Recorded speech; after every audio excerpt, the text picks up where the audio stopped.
இப்போ 1 சாமுவேலின் புஸ்தகம் 15ஆம் அதிகாரம் 15வது வசனத்திலிருந்து வாசிக்கலாம். 1 சாமுவேல் 15:15. அதற்கு சவுல் ம் ம் நலமானவைகளை உம்முடைய தேவனாகிய கர்த்தருக்கு பலியிடும்படிக்கு தப்ப வைத்தார்கள்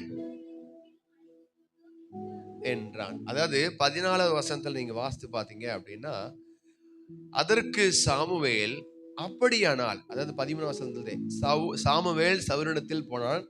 சவுல் அவனை நோக்கி, நீர் கர்த்தரால் ஆசீர்வதிக்கப்பட்டவர், கர்த்தருடைய வார்த்தையை நிறைவேற்றினேன் என்றான்.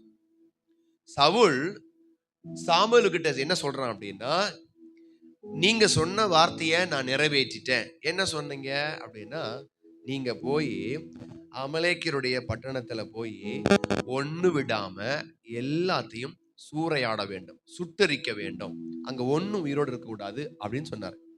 ஆனா இவங்க என்ன பண்ணாங்க அப்படின்னா, அமலேக்கிய பட்டணத்துல போய் இந்த சவுலும் அவங்களுடைய படை வீரர்களும் போய் சண்டை போட்டு எல்லாரையும் கொன்னுட்டாங்க.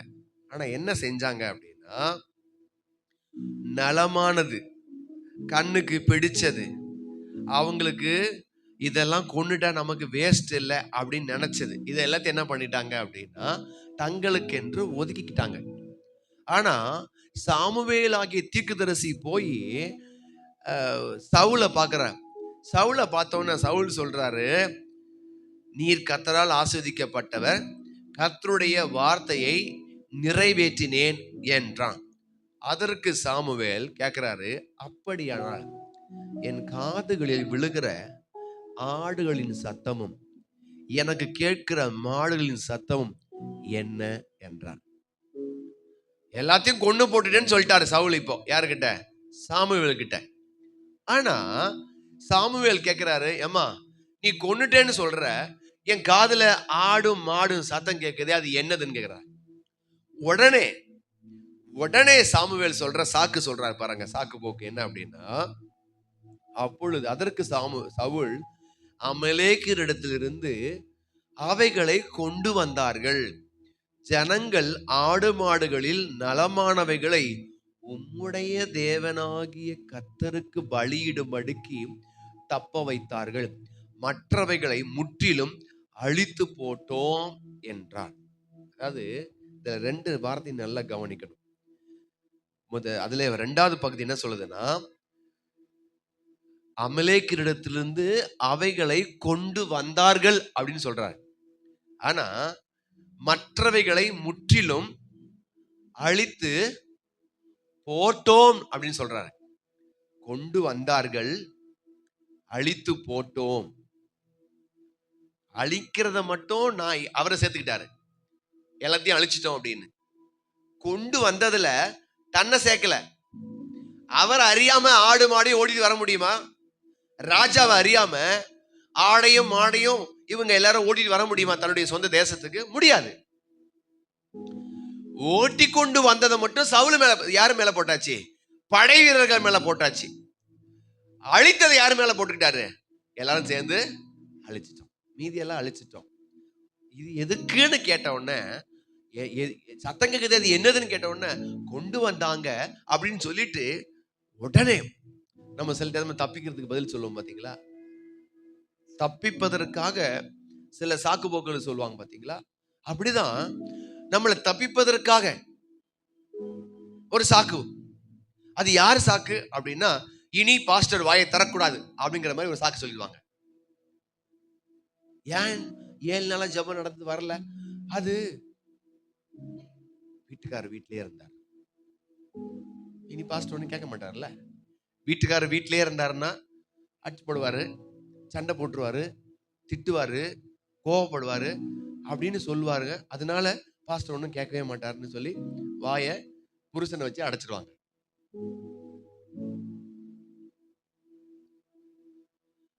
சவுல் தீர்க்கதரிசியாக சாமுவேல்ட்ட இருந்து தப்பிப்பதற்கு ஒரு சாக்கு சொல்றாரு. கொண்டு வந்ததே இவருடைய நாலேஜின் படி தான், சவுலுடைய நாலேஜின் படி தான் ஆடு மாடை ஓட்டி வந்திருக்காங்க. ஆண்டவர் சொன்ன விஷயத்த ஒருத்தன் தவறான் அப்படின்னா, தவறுவதற்கு தவறை சுட்டி காட்டுற சவுல் கிட்ட, சாமுவேல் கிட்ட உடனே அந்த தவறை நியாயப்படுத்தும்படி. நிறைய நேரத்துல தவறை நம்ம நியாயப்படுத்திடுவோம், தவறை நியாயப்படுத்திடுவோம். இந்த சவுல் ஊழியக்காரங்கிட்ட நியாயப்படுத்துறாரு. என்ன சொல்றாரு? வேற ஒண்ணும் இல்ல, யாருடைய தெய்வமா? அப்ப சவுலுக்கு தெய்வம் இல்லையா? சவுல அபிஷேகம் பண்ணதே யாரு? கர்த்தர் தான் அபிஷேகம் பண்ணாரு சவுல ராஜாவா. ஆனா இங்க சவுல் சொல்றாரு, உம்முடைய தேவனாகிய கர்த்தருக்கு பலியிடும்படி.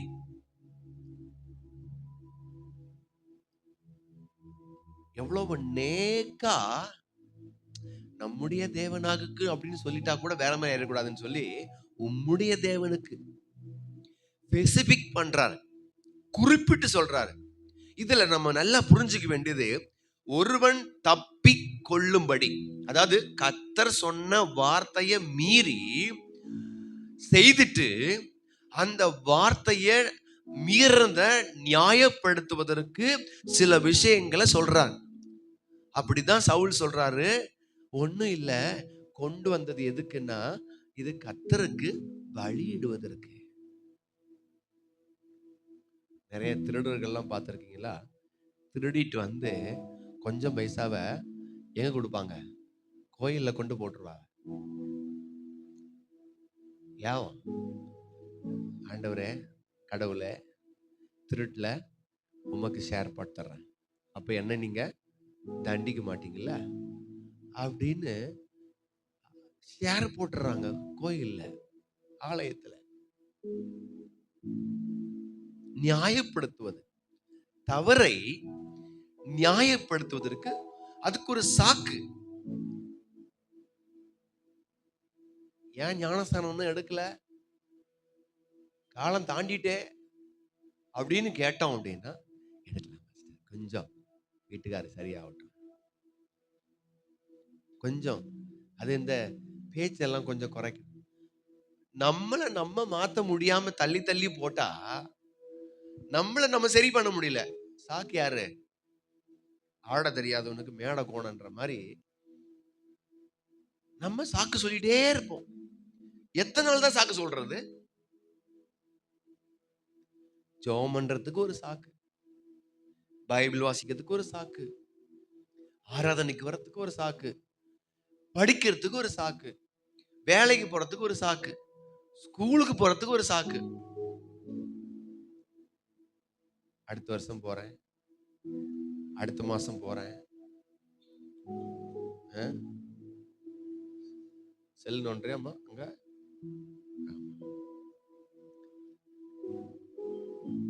பைபிள் வாசிக்கிறதுக்கு ஒரு சாக்கு, சாக்கு சொல்லி சொல்லியே காலத்தை எத்தனை நாள் தான் ஓட்டுறது? நம்ம தன்னுடைய இயலாமைய ஒத்துக்க மாட்டேங்கிறோம். நம்ம ஐ டிட் த மிஸ்டேக், நான் தவறு பண்ணிட்டேன். என்னைக்காவது நம்ம சொல்லியிருக்கிறோமா, ஏன் தவறு தான் பாஸ்டர், சர்ச்சுக்கு வராது ஏன் தவறு தான், சர்ச்சுக்கு வராதது ஏன் தவறு தான், சோறு வைக்கல, கறி வைக்கல, வீடு தூக்கல, தண்ணி எடுக்கல, பாத்திரம் விளக்கல, துணி துவைக்கல, குளத்துக்கு போயிட்டோம், துணி துவைக்க போயிட்டோம்.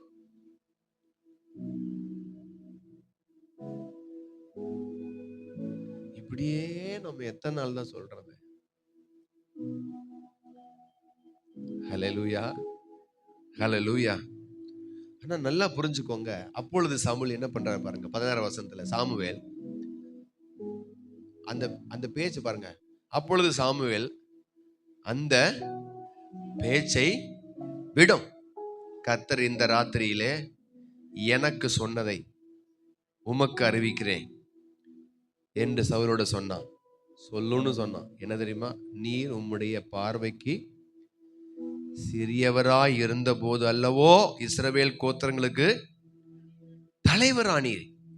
கர்த்தர் உம்மை இஸ்ரவேலின் மேல் ராஜாவாக அபிஷேகம் பண்ணிவித்தாரே, இப்போதும் கர்த்தர் நீ போய் அமலேக்கியராகிய அந்த பாவிகளை சங்கரித்து அவர்களை நிர்மூலமாக்கி தீரு மட்டும் அவர்களுடைய யுத்தம் பண்ணு என்று சொல்லி உம்மை அந்த வழியை அனுப்பினார்.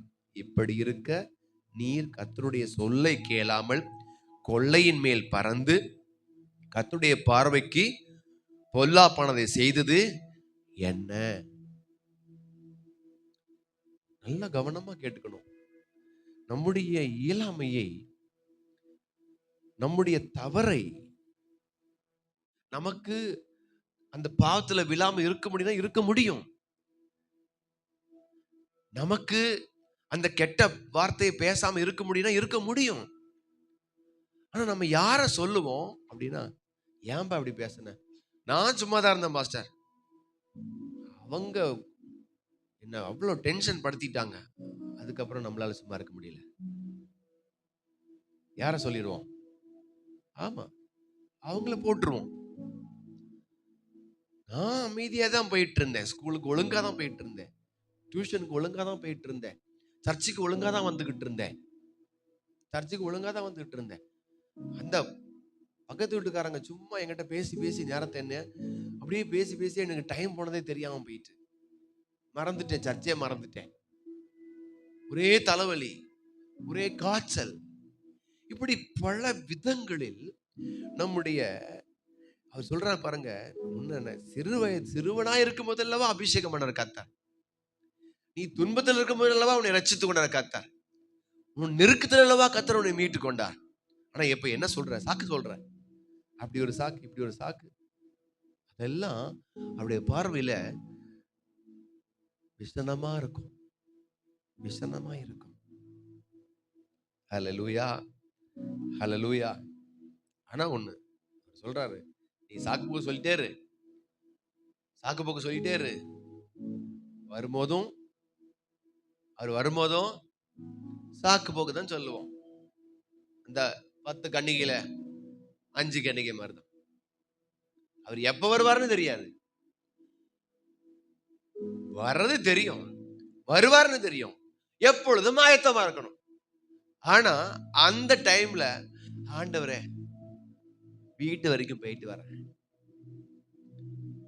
எங்க அப்பா அங்க அங்க அடக்கம் பண்ணிட்டு வந்துடுறேன், அந்த செத்து போய் கிடக்காங்க தொட்டி வீட்டுக்கு போயிட்டு வந்துடுறேன், அடக்கம் பண்ணிட்டு வந்துடுறேன், இங்கே இருந்துக்கோ, கதவு பூட்டப்படும், இங்கே இருந்துக்கோ, வர முடியாது. ஏன்? உன் சாக்கு போக்க வச்சு நான் ஒண்ணும் பண்ண முடியாது. எதுக்கு எடுத்தாலும் சாக்கு சொல்ற, எதுக்கு எடுத்தாலும் சாக்கு சொல்ற. ஹல்லேலூயா.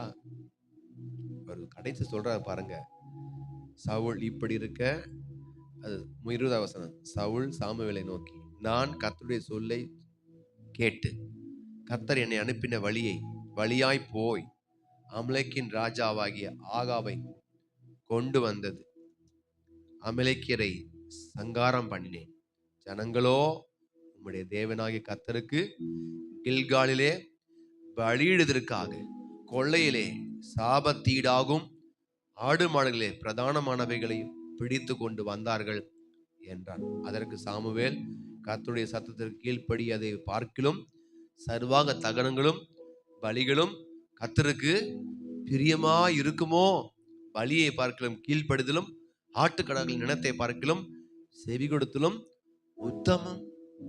அப்படி சொல்லிட்டு ரண்டகம் பண்ணுதல் பில்லி சூனிய பாவத்திற்கும், முரட்டாட்டம் பண்ணுதல் அவபக்திக்கும் விக்கிரக ஆராதனைக்கும் சரியா இருக்கிறது. நீ கர்த்தருடைய வார்த்தையை புறக்கணித்தபடியினால் அவர் உம்மை ராஜாவாய் இராதபடிக்கு புறக்கணித்து தள்ளினார். நம்ம சாக்கு போக்கு சொல்லி சொல்லியே காலத்தை ஓட்டிட்டோம் அப்படின்னா நம்மளை இருக்கிற இடத்துல இருந்து ஆண்டவர் தள்ளிடுவாராம். நம்மள ஒரு நல்ல ஒரு பொசிஷன்ல வைக்கணும்னு நினைச்சா கூட வைக்க முடியாதான். எதற்கெடுத்தாலும் இந்த பையன், இந்த சகோதரன், இந்த சகோதரி, இந்த பிரதர், இந்த வாலிப பிள்ளை, இந்த சின்ன பையன் சாக்கு சொல்லிட்டே இருப்பான். அதனால வேண்டாம், இவனுக்கு இந்த போஸ்டிங், இந்த பதவி, இந்த உயர்வு, இந்த மேன்மையை கொடுத்தா இவன் இதுக்கு எடுத்தாலும் சாக்கு தான் சொல்லுவான். மாத்திக்கணும் நம்முடைய வாழ்க்கையை. ஆண்டவர் பலமுறை சொல்லிட்டாரு நமக்கு, அப்படி சொல்லாத, ஆண்டவர் கூப்பிட்டா அப்படி சமூகத்துல உட்கார்றதற்கு, ஜெபம் பண்றதுக்கு காலம் தாழ்த்தாத அப்படின்னு ஆண்டவர் சொல்லிட்டே இருக்காரு. ஆனா நம்ம என்ன செய்யறோம்? சாக்கு போக்கு, சாக்கு போக்கு. ஹல்லேலூயா. மத்தேயு சுவிசேஷம் 25ஆம் அதிகாரத்துல 24ல இருந்து 30 வரைக்கும் வாசித்தீங்க அப்படின்னா, ஒருத்தன் சாக்கு சொல்றான் பாருங்க. மத்தேயு சுவிசேஷம் 25ஆம் அதிகாரம்.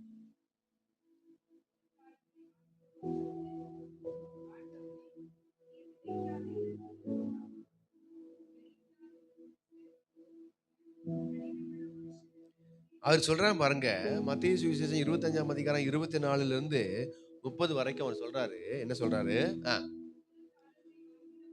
ஒரு தாலந்தை வாங்கினவன் வந்து, அதாவது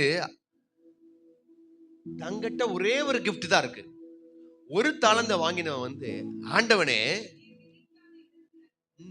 எப்படி ஒரு சாக்கு சொல்றான் பாருங்க. விதைக்காத இடத்தில் அறுக்கிற ஆளு நீ, தெளிக்காத இடத்துல சேர்க்கிற ஆளு நீங்க, கடினமுள்ள மனுஷன் என்று அறிவேன். ஆகையால் நான் பயந்து போய் உமது தாளந்தை நிலத்தில் புதைத்து வைத்தேன்.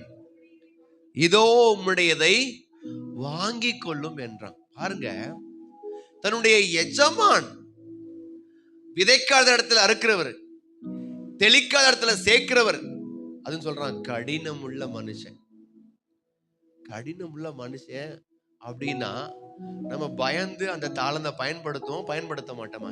நம்ம பெருக்கணும், வரத்துக்குள்ள பெருக்கி தரணும், கூட்டி தரணும். அவர் ஒரு தாளந்து கொடுத்தாருன்னா, ஒரு தாளந்து என்பது ஒரு பணம் வச்சுக்கோங்களேன், ஒரு பணம் அல்லது 100 ரூபாய், 100 ரூபாய் கொடுத்துட்டு போறாரு ஒரு ஆள், உங்க எஜமா. நான் ஊருக்கு போயிட்டு வரேன், இந்த 100 ரூபாயை வச்சு நீ பெருக்கிக்கோ, வளர்த்துக்கோ, நான் வரும்போது இதை விட அதிகமா எனக்கு சம்பாதிச்சு காட்டணும்னு சொல்லி கொடுத்துட்டு போறாரு. உங்க ஆளு கோவக்காரன்னு தெரியும், நல்ல கோவப்படுற கடினமுள்ள இருதயமுள்ள ஆளுன்னு தெரியும். அந்த 100 ரூபாயை வாங்கி, ஐயோ நான் வியாபாரம் பண்ணி லாஸ் ஆகி போயிடுச்சுன்னா அந்த முதலாளி என்ன கொண்டு போடுவாருன்னு சொல்லி பதச்சு வைப்பீங்களா?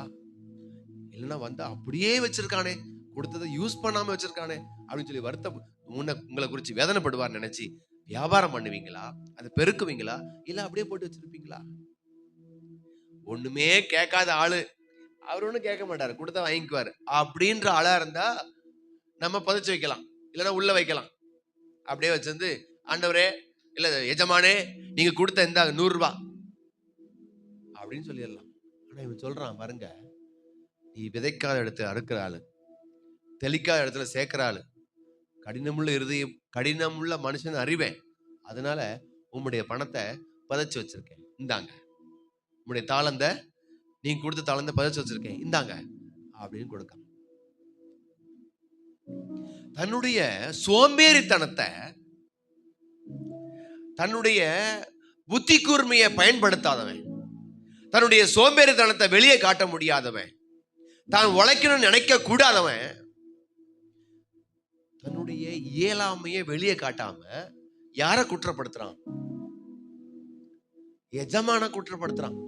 நீ தெளிக்காத இடத்துல அறுக்கிற ஆளு, சேர்க்காத இடத்துல, சாரி, விதைக்காத இடத்துல அறுக்கிற ஆளு, தெளிக்காத இடத்துல சேர்க்கிற ஆளு, கடினமுள்ள மனுஷன் அப்படின்னு எஜமானை குற்றப்படுத்துகிறான். இந்த எஜமான் யாரு? பரம தகப்பன். இந்த பரம தகப்பன் உங்களுக்கு எனக்கு ஒரு தாளந்து கொடுத்திருக்காரு. அவன் அவனுடைய சக்திக்கு தகுந்தது போல ஒரு தாளந்தோ 2 தாளந்தோ 5 தாளந்தோ கொடுத்திருக்காரு. இந்த தாளந்தை வைத்து நாம் அவர் வருவதற்கு முன்பதாக அதை பயன்படுத்த வேண்டும். எப்படி பயன்படுத்த வேண்டும்? அவருடைய ராஜ்யத்தின் பணிக்காக, அவருடைய நாமம் உயர்த்தப்படுவதற்காக நம்முடைய வாழ்வை பிறருக்கென்று அர்ப்பணித்து வாழ வேண்டும். சுவிசேஷம் சொல்ல முடியும், சுவிசேஷம் சொல்லணும். அவருடைய நாமத்தை மகிமைப்படுத்த முடியும், மகிமைப்படுத்தணும். பரிசுத்தமா ஜீவிக்கணும், பரிசுத்தமா ஜீவிக்கணும். பிரசங்கம் பண்ணணும், தேவனுடைய நாமத்தை மகிமைப்படுத்தணும், தேவனுடைய நாமத்தை மகிமைப்படுத்தணும். கொடுக்கணும், கொடுத்து உதவி செய்யணும் ஊழியத்துக்கு. பல விதங்களில் ஒவ்வொருத்தருக்கும் ஒரு கிஃப்ட் கொடுத்திருப்பார். இந்த கிஃப்ட, இந்த தாளந்த வாங்கி வச்சு நிறைய பேரு சும்மா இருக்காங்க. ஏன் சும்மா இருக்காங்க? இதெல்லாம் போய் செஞ்சுக்கிட்டு சிறையா இருக்கு மனுஷனுக்கு சிறை பிடிச்ச வேலை. ஏன் சிறை அப்படின்னு சொல்றவங்களை யாரு தெரியுமா? சோம்பேறி. அவங்க செய்ய முடியாத ஒரு காரியத்திற்காக அவங்க என்ன பேர் சொல்றது? ஒரே சிறையா இருக்கு மனுஷனுக்கு. இதெல்லாம் போய் செஞ்சுக்கிட்டு ஆண்டவர் நம்மை பார்த்து சொல்றாரு, உன்னுடைய இயலாமைய, உன்னுடைய சோம்பேறித்தனத்தை, உன்னுடைய புத்தி கூர்மைய பயன்படுத்தாம அப்படியே முட்டாள் மாதிரி வாழ்ந்துகிட்டு நீ என்ன குறை சொல்ற? எப்போ? அவர் வரும்பொழுது.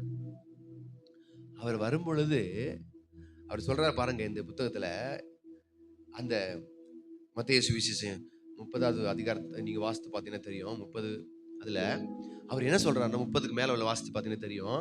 என்ன சொல்றாருன்னா, இவனை எங்க போடணுமா? புறம்பான இருளில போடுங்க. அவங்கிட்ட இருக்கிற அந்த ஒரு தாளந்தையும் பிடுங்குங்க. ஏன்? இவன் பயன்படுத்தவே இல்லையே, இவன் யூஸ் பண்ணவே இல்லையே, இவன் எனக்கென்று எதையுமே செய்யலையே. நான் கடினமான ஆளாம், நான் கஞ்ச பேசினாரியாம், தெளிக்காமலே சேர்க்கிறாளாம், விதைக்காமலே அறுக்கிறாளாம். என்ன இவன் குற்றப்படுத்துறான்? அவன் செஞ்சான். ஆண்டவரே நான் செஞ்சம்பா ஊழியம், நான் செஞ்ச உமக்காய் வாழ்ந்தம்பா, முடிந்த அளவுக்கு ட்ரை பண்ணம்பா, ஆனா எனக்கு இடறி போயிட்டம்பா அப்படின்னு சொன்ன மன்னிச்சிட்டு வரான். அப்படின்னு நம்ம முயற்சி பண்ணி, என் பிள்ளை முயற்சி பண்ணுச்சு பரிசுத்தமா ஜீவிப்பதற்கு, என் பிள்ளை ஜெபம் பண்றதுக்கு முயற்சி பண்ணுச்சு, என் பிள்ளை உபவாசம் போட்டு கர்த்தருடைய சமூகத்துல உட்கார முயற்சி பண்ணுச்சு, வேத வாசிக்கிறதுக்கு முயற்சி பண்ணுச்சு, முயற்சி எடுத்தா, ஜெபம் பண்ணா, வேத வாசிச்சா. ஆனா அப்பப்ப சோர்ந்துருவா, அப்பப்ப விட்டுருவா, அப்பப்ப மாறி போயிருவான், அப்பப்ப இறங்கி போயிருவான். ஆனா ஜெபம் பண்ணான், ஆனா வேதம் வாசிச்சான், ஆனா சர்ச்சுக்கு போனான், ஆனா கர்த்தருக்கு சமூகத்துல உட்கார ஆரம்பிச்சான், கர்த்தருக்கு காணி கொடுக்க ஆரம்பிச்சான். அப்படின்னா அவரு மன்னிச்சிடுவார். ஆனா இவன் என்ன சொல்றான்? சாக்கு போக்கு. ஸ்கூலுக்கு போயிட்டேன், ஒரே வேலை, வீட்டுல ஒரே வேலை, சோறு வச்சேன், கறி வச்சேன், துணித்த வச்சேன், பாத்திரம் வளர்க்கனேன், இதே வேலை கடைசி வரைக்கும் இதே சாக்கு போக்குதான். வீட்டுக்காரர் வந்துட்டாரு, குழம்பு வச்சு கொடுத்தேன், சோறு வச்சு கொடுத்தேன். எத்தனை நாள் தான் வீட்டுக்கார மேலேயே பழிய போடுறது? எத்தனை நாள் தான் சோறு மேலே பழிய போடுறது? எத்தனை நாள் தான் துணி துவைச்சு, காலம் பூரா துணி துவைச்சு, காலம் பூரா சோறு வைக்கி, காலம் பூரா பாத்திரம் விளக்கி, நம்ம வாழ்க்கையே பாத்திரம் விளக்கி, சோறு வச்சு, வீடு தூத்து, துணி துவைச்சு, இதுலயே முடிச்சிடும் போல தெரியுதே. செய்யணும், தப்பு இல்லை, கண்டிப்பா செய்யணும். நம்ம வேலை அது, கடமை அது. ஒரு டைம் வச்சுக்கோங்க, ஒதுக்குங்க, ஒதுக்குங்க, நேரத்தை ஒதுக்குங்க. காலம் பூரா நம்ம பிஸி வாழ்க்கை தான். சர்ச்சுக்கு வர்றது ரொம்ப நேரமே இல்லை பாஸ்டர். என்னதான் பண்ணீங்க? சோறு வச்சேன், கறி வச்சேன், துணி துவைச்சேன், நேரமே இல்லை. இது மட்டும்தான் வேலையாவே இருந்துச்சு. தப்பு இல்லை, கர்த்தருடைய பார்வையில் அது. அடுத்தது ஒரு நாள் நேரமே இருக்காது. எதுக்கு? கறி வைக்கவும், சோறு வைக்கவும், துணி துவைக்கவும். அப்படி ஆக்கி போடுவார் ஆண்டவர். எப்படி ஆக்குவாரு? ஒரே சோத்திரம் சோத்திரம் சோத்திரம், ஜபம் ஜபம் ஜபம், சர்ச்சு சர்ச்சு சர்ச்சு, கோயிலு கோயிலே ஆக்கி விட்டுருவார் ஆண்டவர். சாக்கு சொன்னோம் அப்படின்னா, நமக்கு கர்த்தர் கொடுத்த தாளந்த பயன்படுத்தலைன்னா, ஒரு தாளந்த புதைச்சி போட்டுட்டோம் அப்படின்னா எங்க போவோம்? நரகத்துக்கு தான் போவோம். புறம்பான இருளை தூக்கி போடுங்கன்னு சொல்லிடுவார் ஆண்டவர். அங்கே அழுகையும் பற்கடிப்பு இருக்குன்னு தான் சொல்லுது பைபிள். சாக்கு போக்கு ஒரு நாள் சொல்லக்கூடாது. சாக்கு போக்கு சொன்னோம் அப்படின்னா நம்ம சோம்பேறித்தனம். எழும்பணும் எத்தனை மணிக்கு? 9 மணிக்கா? 10 மணிக்கா? 10 மணிக்கு எழுப்பிட்டு சர்ச்சுக்கு வரலான்னு கேட்டா ஒரே வேலை. எலும்ப அப்ப நம்ம தப்பு இல்லை, நம்ம கிட்ட தானே தப்பு இருக்கு. சாக்கு யாரு மேல சொல்லக்கூடாது. ஆமா, நமக்கு ஆண்டவர் கிஃப்ட் கொடுத்திருக்காரு. தாளந்து கொடுத்திருக்காரு, அறிவு கொடுத்திருக்காரு, திறமை கொடுத்திருக்காரு. நம்ம பயன்படுத்தணும். நம்ம நல்லா இவர் இந்த ஆளு மாதிரி எழுப்பி போய் வியாபாரம் பண்றதுக்கு சோம்பேறித்தனம் பட்டுக்கிட்டு நல்லா தின்னணும், தூங்கணும், சுத்தணும், தின்னணும், சுத்தணும், தூங்கணும். இது மட்டும் பண்ணிக்கிட்டு இவர் யார் மேல குறை சொல்றாரு? ஆண்டவர் மேல குறை சொல்றாரு, எஜமா மேல குறை சொல்றாரு. நீங்க தெளிக்காத இடத்துல அறுக்கிற ஆளு, சரி விதைக்காத இடத்துல அறுக்கிற ஆளு, தெளிக்காத இடத்துல சேர்க்கிற ஆளு, கடினமுள்ள இருதயம் உள்ளவர், அதனால உம்மளதை தூக்கி பூமியில போட்டு பதிச்சு வச்சுட்டேன். இனிமே இந்தாங்க எடுத்துக்கோங்க உங்களத. ரொம்ப வருத்தப்படுவார் ஆண்டவர் நம்மளை குறிச்சு, ரொம்ப வருத்தப்படுவார். அது சொல்ற பாருங்க, நம்ம லூக்கா சுவிசேஷத்துல வாட்சம் பாத்தீங்களா? நான் யாரெல்லாம் தெரிந்து கொண்டு அழைச்சனோ பத்திரிக்கை வச்சு கல்யாணத்துக்கு, அவங்க எல்லாம் என்ன சொல்றாங்க? சாக்கு போக்கு சொன்னாங்க. நான் ஏறு மாடு வாங்கியிருக்கேன், அதை ஓட்டி பார்க்கணும்னு சொல்றான் ஒருத்தன். நான் கல்யாணம் பண்ணியிருக்கேன், அதனால நான் வெளியே வர மாட்டேன், என் பொண்டாட்டி விட்டுன்னு சொல்றான் ஒருத்தன். அடுத்து இன்னொருத்தன் என்ன சொன்னான்? நான் புதுசா வயல் வாங்கியிருக்கேன், அந்த வயலுக்கு போகணும், அந்த வயலை போய் பார்க்கணும் அப்படின்னு சொல்லிட்டான். அப்ப ஆண்டவர் சொன்னாரு, இந்த கல்யாணத்துக்கு அழைச்சார்ல இந்த எஜமா, அவன் சொன்னாரு, வேலைக்காரனை பார்த்து, அவங்கள ஒருத்தரையும் கூப்பிடாத, நீ போ ரோட்ல தெருவுல வழியோரமா பிச்சை எடுத்து உட்காந்துருப்பாங்கல்ல, அவங்க எல்லாரும் போய் எனக்கு வீட்டுக்கு சாப்பாடு இருக்கு, என் வீடு நிரம்புறதுக்கு அவங்களை கூட்டிட்டு வான்னு சொன்னாரு. அப்படின்னா என்ன அர்த்தம் அப்படின்னா, நம்ம ஆண்டவர் கூப்பிடும் போது வரலன்னா, நம்ம அவருடைய சமூகத்துக்கு வரலன்னா, அவர் ஆராதிக்கலன்னா, அவருக்கு பரிசுத்தமா ஜீவிக்கல அப்படின்னா, அவருடைய கல்யாண வீட்டுக்கு வராம போனோம் அப்படின்னு சொன்னா, அவர் என்ன பண்ணுவார் தெரியுமா? அழைச்சவங்க எல்லாத்தையும் வரலன்னு சாக்கு சொன்னாங்கன்னா, இனி புதுசா யார? தரித்திரரையும் பிச்சைக்காரங்களையும் ரோட்ல உள்ளவங்களையும் அநியாயக்காரங்களையும் கூட்டிட்டு வாடா, வரட்டும், அவங்க வரட்டும், இவங்க ஒருத்தரும் கூட என்னுடைய விருந்த ருசி பார்க்க கூடாதுன்னு சொல்லிட்டு வர ஆண்டவர். என்னுடைய அன்ப, என்னுடைய விருந்த, என்னுடைய மகிமைய யாரு நான் பத்திரிக்கை வச்சு அழைச்ச பத்தியா, இவங்க ஒருத்தர் ருசி பார்க்க கூடாது, யாரும் உள்ள வரக்கூடாதுன்னு சொல்லிட்டு வர ஆண்டவர். அதோட அர்த்தம் பயங்கரமானது. நம்ம கூப்பிட்டு, ஆண்டவர் நம்மளை கூப்பிட்டு போகலன்னா, அவருடைய சமூகத்துக்கு வரலன்னா, அவருடைய பரிசுத்தமா ஜீவிக்கலன்னா, அவருக்கு பரலோக ராஜ்யத்துக்கு பங்காளியா மாறல அப்படின்னா, அவங்க எல்லாத்தையும் விட்டு வரல, சாக்கு சொல்லிட்டான்ல, கல்யாணத்துக்கு போகணும், அங்க போகணும், இங்க போகணும், அதை பார்க்கணும், இதை பார்க்கணும், ஏறு மாடு ஓட்டணும், எல்லாம் பண்ணி சொல்லிட்டான்ல, விட்டுரு, நான் பாத்துக்கிறேன். ஆனா இந்த தெருவுல பிச்சை எடுத்துக்கிட்டு வழியோரமா ரோட்ல நிக்கிறாங்க பாத்தீங்களா, இவளை நான் கூப்பிட்டேன்னு கூப்பிடு, எனக்கு ஃபுல்லா விருந்து இருக்கு, என்னுடைய கல்யாண விருந்துல அவங்க பங்கெடுக்கட்டும் அப்படின்னு சொல்றாரு ஆண்டவர். எனக்கு பிரியமான கர்த்தருடைய பிள்ளைய, நம்முடைய சாக்கு போக்கு ஒரு நாளும் அவரை துக்கப்படுத்துற மாதிரி இருக்கக்கூடாது. நீதிமொழிகள் புஸ்தகம் 22ஆம் அதிகாரம் 13ஆவது வசனத்துல ஒருத்தன் சொல்றான் பாருங்க. நீதிமொழிகள் 22:13. நீதிமொழிகள் 22, வெளியில சிங்கம், வீதியில வெளியில சிங்கம் இருக்குது, அதனால செத்து போயிருவேன் அப்படின்னு சொல்லிட்டு சோம்பேறி அப்ப என்ன பண்ணுவானா, கையை ரெண்டையும் இந்த காலுக்கு இடையில வச்சுக்கிட்டு தூங்குவோம். பாத்தீங்களா, நம்ம சில பேர் தூங்குறதுக்கு பார்த்துருக்கீங்களா? தூங்கும் போது சில பேர் இப்படி தூங்குவாங்க, சில பேர் ரெண்டு கையும் இப்படி பிடிச்சி இந்த கால் இடுக்குல வச்சுட்டு தூங்குவாங்க, சுருக்கி காலை குறுக்கி. இவங்க சொல்லுவாங்களாம், எப்படி? வெளியில போனா சிங்கம் இருக்குது, என்ன கொன்னுரும், நான் செத்துருவேன் அப்படின்னு கைய முடக்கிட்டு சோம்பேறி சொல்லுவானா. சாக்கு என்னது? எலும்பணுமே தூக்கத்தை விட்டு, அது சாக்கு. தூக்கம் அவங்களுக்கு வேணும் அப்படிங்கிறதுக்காக யாரு மேல சாக்கு போடுறது? வெளியில சிங்கமா, வீதியில என்ன கொன்னுருவாங்களாம், சோம்பேறி சொல்லுவானா. வெயில் தாக்குது, பயங்கர சூடா இருக்கு, வெயிலில தலகாட்ட முடியல, இந்த வெயில்ல போய் நான் போகணுமா வேலை செய்யறதுக்கு? ஏதோ ஒரு வேலையா இருக்கலாம், ஏதோ ஒரு வேலை, மீன் பிடிக்கிற வேலையோட இருக்கலாம், சோறு கொடுத்துற வேலையா இருக்கலாம், வேலைக்கு போற வேலையா இருக்கலாம், மனுஷன் பார்க்கிற வேலையா இருக்கலாம், டியூஷனுக்கு போற வேலையா இருக்கலாம், நாகர்கோவிலுக்கு போற வேலையா இருக்கலாம், என்ன சொல்லுவான்? பைபிள் சொல்லுது, சோம்பேறி சொல்லுவானா. எது சொல்லுவான்? சோம்பேறி வேலை செய்யறதுக்கு மடிச்சுக்கிட்டு என்ன சொல்லுவானா? சாக்கு சொல்லுவானா.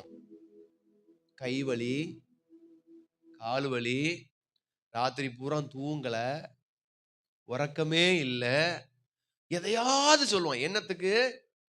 வேலை செய்யறதுக்கு மடிச்சுக்கிட்டு. சாக்கு போக்கு ஒரு நாளும் அவருடைய முன்பதாக பலிக்காது. சாக்கு போக்கு சொல்றவங்க எல்லாருடைய வாழ்விலும் ஆண்டவர் தெளிவா பேசுறாரு. என்ன சொல்றாரு? தெளிவா சொல்றாருன்னா, நீ சாக்கு போக்கு சொல்லிட்டே இருந்தா நீ யாரு அப்படிங்கிறத ஆண்டவர் தெளிவா நமக்கு காட்டுறார். ஒரு நாளும் இந்த மாதிரி ஒரு சாக்கு போக்கு சொல்றத நம்முடைய வாழ்க்கையில வச்சுக்கிடவே கூடாது. மாத்தணும். அது என்னுடைய குறை, நான் மிஸ்டேக் பண்றேன், இனி சரி பண்ணுவேன் அப்படின்னு நம்மை நாமே சரி செய்து கொள்ள வேண்டும். அப்படி செய்கிறோம் அப்படின்னா இதை குறித்து கர்த்தர் கண்டிப்பாவே ஒரு கன்சிடர் பண்ணுவார்.